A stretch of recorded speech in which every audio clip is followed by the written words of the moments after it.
Hello बच्चों, let's read the question. The question say that if two compounds have same empirical formula but different molecular formula, they must have. Option A में दे रखा है same viscosity, B में दे रखा है different molecular weight, सी में दे रखा है डिफरेंट परसेंटेज कंपोजिशन और डी में दे रखा है बच्चों सेम वेपर डेंसिटी. ओके, सो आइए चेक करते हैं. फर्स्ट ऑफ ऑल बात करते हैं यहाँ पे की कॉन्सेप्ट की. की कॉन्सेप्ट, तो बेसिकली बच्चों ये क्वेश्चन आया आपका इम्पेरिकल फार्मूला से. इम्पेरिकल फॉर्मूला, और इसे हम लोग सिंपलेस्ट फार्मूला भी बोल सकते हैं. Simplest formula. एंड हमारे पास दो कंपाउंड है जिसका इम्पेरिकल फार्मूला सेम है बच्चों, बट मॉलिक्यूलर फार्मूला क्या है, डिफरेंट. सो लेट सपोज मेरे पास एक कंपाउंड है ए बी, और इसका जो इम्पेरिकल फार्मूला है बच्चों ये ए बी ही है.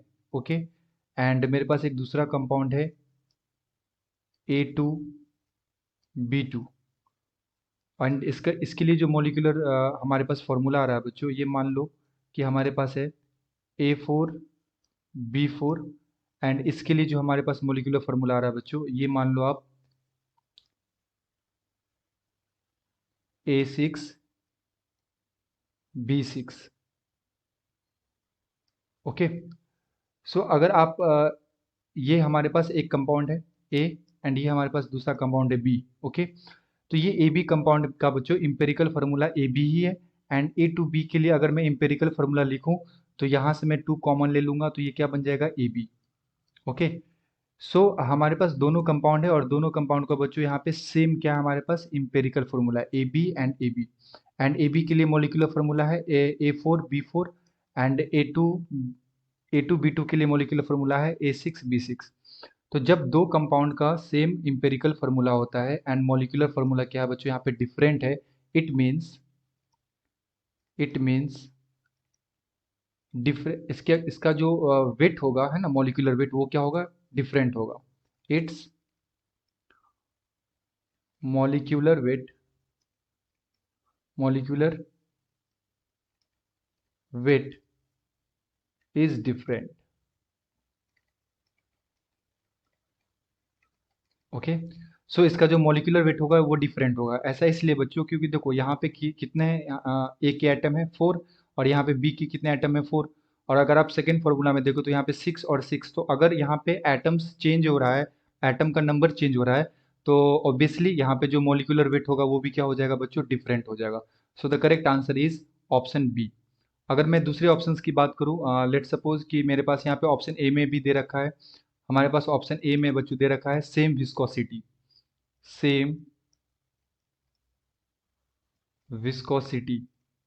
ओके, तो विस्कोसिटी सेम नहीं रहेगा बच्चों, डिफरेंट हो जाएगा, क्योंकि हमारे पास ये जो कंपाउंड है ना, तो अगर इसका अगर मॉलिक्यूलर वेट इंक्रीज या डिक्रीज हो रहा है तो विस्कोसिटी भी क्या होगा बच्चों, बढ़ेगा या फिर घटेगा, क्योंकि viscosity is also directly proportional to molecular weight. Molecular weight. Okay, तो अगर यहाँ पे मॉलिक्यूलर वेट बढ़ेगा घटेगा तो बच्चों यहाँ पे विस्कोसिटी भी क्या होगा, डिफरेंट होगा, तो सेम नहीं होगा. एंड अगर मैं सी ऑप्शन की बात बात करूँ यहाँ पे बच्चों, तो लिखा हुआ डिफरेंट परसेंटेज कंपोजिशन. तो परसेंटेज कंपोजिशन सेम होता है बच्चों, परसेंटेज कंपोजिशन क्या होता है, सेम होता है. ऐसा इसलिए क्योंकि ये जो दोनों हमारे पास मॉलिक्यूलर फार्मूला है, इसके लिए एम्पेरिकल फार्मूला ए बी ही है. तो अगर एम्पेरिकल फार्मूला ए बी होगा तो यानी कि जो भी इसके अंदर ए का परसेंट और बी का परसेंट होगा वो बच्चों सेम रहेगा दोनों कंपाउंड के केस में. Okay, so different percentage composition नहीं, सेम परसेंटेज होता है. एंड ऑप्शन डी में दे रखा है यहाँ पे सेम वेपर डेंसिटी. तो वेपर डेंसिटी भी बच्चों चेंज हो जाएगा ना, डिफरेंट हो जाएगा, डिफरेंट हो जाएगा. इसलिए क्योंकि जो वेपर डेंसिटी होता है बच्चों, ये होता है density of any gas divided by density of H2 gas. Okay, and we know that density जो होता है ये मास बाय वॉल्यूम होता है. तो अगर मास चेंज हो जाएगा तो यहाँ पे बच्चों डेंसिटी भी क्या हो जाएगा, चेंज हो जाएगा, सेम नहीं रहने वाला, क्योंकि यहाँ पे मॉलिक्यूलर फार्मूला डिफरेंट है, तो दोनों के लिए मॉलिक्यूलर वेट डिफरेंट आएंगे, सो डेंसिटी भी क्या आएगा, डिफरेंट आएगा. Okay, So the correct answer is option B. I hope you will understood it well.